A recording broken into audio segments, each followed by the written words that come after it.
मिश्रा जी, आप यहाँ आज क्यों खड़े हैं, क्या वजह है? मैं आज डीएम साहब को दोबारा से तीसरी बार ज्ञापन देने के लिए आया हुआ था। हमारी कोई समस्या का समाधान नहीं हो रहा है। 19 तारीख को मेरे साथ मारपीट हुई थी, जिसमें षड्यंत्र के तहत मुझे फंसाया गया था।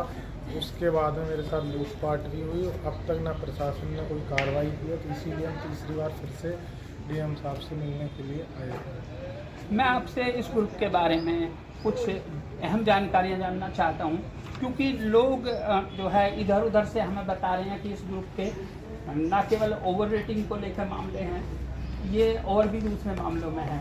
तो क्या आपको अब जब से आपके साथ झगड़ा हुआ है तब से तो आपको कुछ ना कुछ और भी पता लग रहा होगा, तो क्या मुझे कोई जानकारी देना चाहेंगे? हाँ, बहुत सारे इनके यहाँ से मंथलियाँ आती हैं। स्पा सेंटर हो गए, गांजे का व्यापार हो गया बड़े पैमाने पर, और उसके अलावा जीएसटी वगैरह ट्रक वगैरह होते हैं, उनके माल जाते हैं, उनको निकलवाना ऐसे करके, और भूमाफिया, ज़मीनों पर कब्जा मैंने कराना। हाल ही में सुना था कि एक प्लॉट के लेकर विवाद था निशांत ने किसी पार्टी को 2 लाख रुपए दे करके और प्लॉट की कोई मतलब तानाकसी है, क्या उसकी जानकारी है आपको? ये कहाँ का प्लॉट है?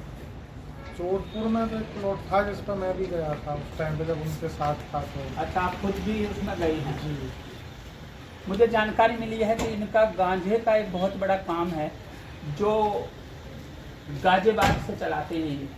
तो क्या इसमें ये बहुत जगह जगह से आरोप लग रहे हैं, इसमें कहाँ तक जो है सच्चाई है?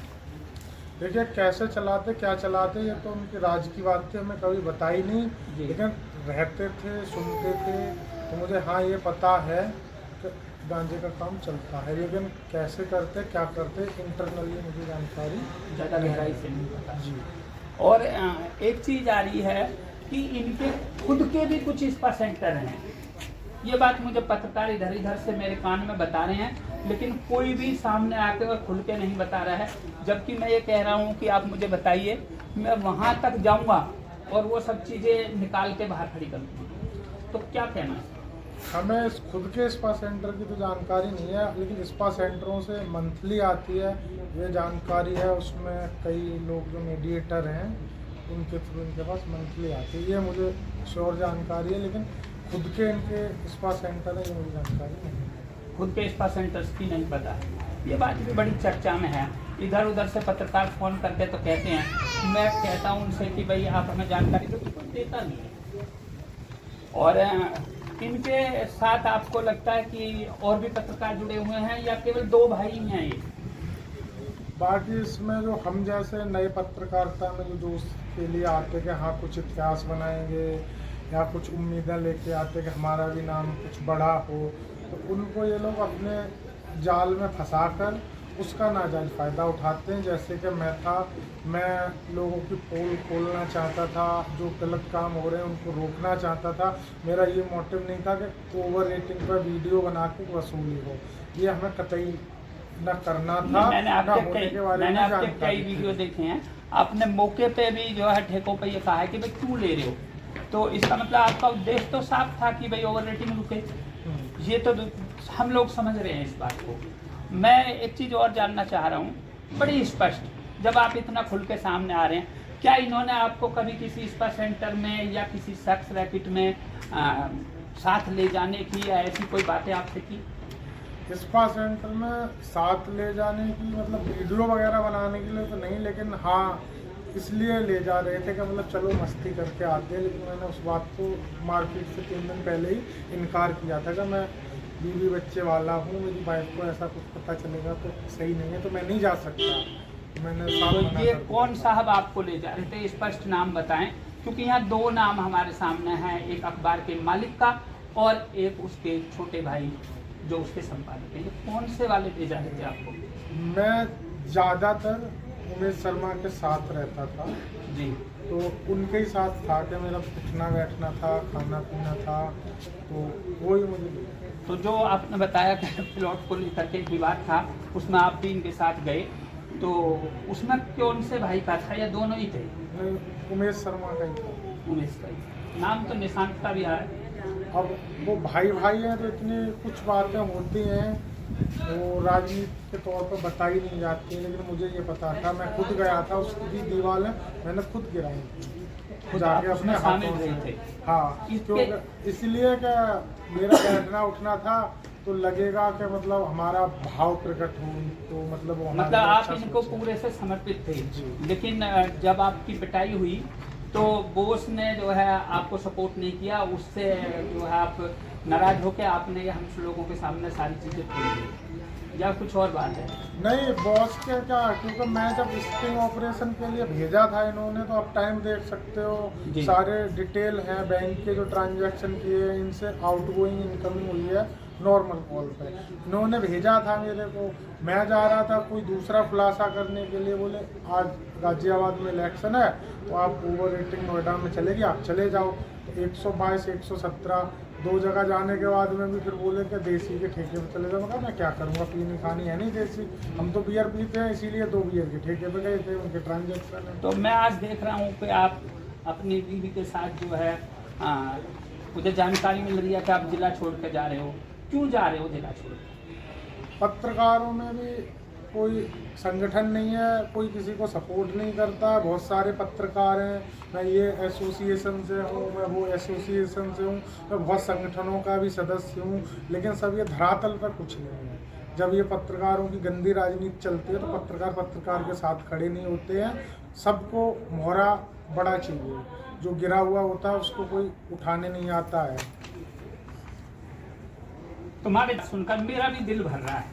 मैं ये कहना चाह रहा हूँ कि मेरा भी घर है देवला, आप देवला रह सकते हैं मेरे घर, या आपको मुझ पर भी भरोसा नहीं हो रहा? अब भरोसा तो देखिए, मैंने 7 महीना पहले उमेश भारद्वाज पे भी किया था, उन्होंने मुझे वो क्या से क्या बना दिया और बहुत कुछ किया मेरे साथ बुरा। आप देख ही रहे होगे, मैं दर बदर भटक रहा हूँ मजबूर।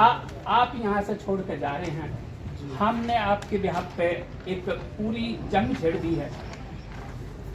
मैं इस जंग को तो पूरा लड़ूंगा, लेकिन मुझे आपके जाने का दुख हो रहा है कि आप जा रहे हैं। आपने पति पत्नी ने एक चीज का खुलासा किया, पूरा मीडिया जगत जो है जिससे हिल रहा है, आपने पत्रकारों के पूरे से खुलासे खोल दिए। और मुझे तो ये भी लग रहा है कि इसमें आपके खुलासे में यदि पुलिस जांच करेगी तो और भी चेहरे खुल जाएंगे। आप नहीं बोलना चाहते क्योंकि मैं समझ रहा हूँ कि 2 को लेकर ही कोई सपोर्ट नहीं कर रहा, तो 100-200 को लेकर के कोई सपोर्ट नहीं करेगा। इसीलिए मेरा मानना है कि मुद्दा तो बड़ा है, लेकिन बड़ा मुद्दा है, हम इसमें ज़्यादा लोगों के नाम नहीं ले सकते, हमें 2 लोगों से ही अपनी जान का बहुत खतरा है। और गाजियाबाद जो है, गौतम बुद्ध नगर जो प्रशासन है, ये किसी भी तरीके की मेरी मदद नहीं कर रहा है। अब मुझे अपनी जान का खतरा है, इसलिए मैं ये छोड़ के जा रहा हूँ। यहाँ आबकारी विभाग और उनसे जुड़े हुए जो शराब ठेकों को चलाने वाली कंपनियां हैं, ये भी कहीं ना कहीं निशाने पे हैं। और यहाँ तक सुनने में मिल रहा है कि ये सारी की सारी कंपनियां जो हैं या इनके जो अधिकारी हैं वो इनके यहाँ नतमस्तक हैं। तो कुछ कंपनियों के नाम बता पाएंगे जो आपने देखे हो इनके वहाँ आते जाते, या किस तरह से इनका ट्रांजैक्शन है, लगभग कितना पैसा ये ले रहे हैं, उनसे कितना पैसा आ रहा है? सोनू एंड कंपनी के जो जीएम है शायद कोई शर्मा करके है, सचिन शर्मा है शायद, वो आते हैं और उनके थ्रू बड़ी गोल चक्कर का जो ठेका है, तो मतलब इनकी बहुत बड़ी सेटिंग है जिसके थ्रू ये पैसा आता है। इसको धरातल पे लाके मतलब पेश करना कि हाँ ये सच बात है, ये नामुमकिन सा है। ये बहुत बड़ी टीम है, और अगर मैं बोलूँ कि इतने लाख रुपए आता है तो शायद की बात है कि कोई इसमें भी नहीं करेगा। ये पैसा लाखों में है? हाँ, ये पैसा लाखों में है। फिर भी आपको अंदाज होगा कि ये लाखों में है, तो लाख तो 1 लाख से लेकर 99 लाख तक लाख ही होते हैं। इसे लगभग में लाके खड़ा करिए, या तुम्हें यदि सच पता है कि कितने लाख आता है तो आप नोएडा मेरे लिए आसान होगा। नोएडा, आप भले ही जिला छोड़ के जा रहे हैं, मैं जिला छोड़ के नहीं जाऊंगा। गौतम बुद्ध नगर, गाजियाबाद, बुलंदशहर, हापुड़, ये 4 जगह की मेरे को जानकारी है जी। यहाँ से इनका मंथली दारू से ही आता है। इसके अलावा धंधे तो और भी हैं जो अभी पहले मैंने आपको बताए हैं, उनमें कितना कितना आता है, तो ये बड़ी रकम है। दारू से जो रकम आती है, इस पर थोड़ा सा हमारे दर्शक भी देखेंगे, कुछ अधिकारी भी देखेंगे, हो सकता है किसी अधिकारी का जमीर जाग जाए। कई ग्रुप हैं जिससे 1.5 से 2 लाख रुपए की मंथली बंदी हुई है ग्रुप से। अब उस ग्रुप के किसी के 70 ठेके चल रहे हैं गौतम बुद्ध नगर में, किसी के 40 ठेके हैं, किसी के 15 ठेके हैं, कुछ इंडिविजुअल दुकानें भी हैं।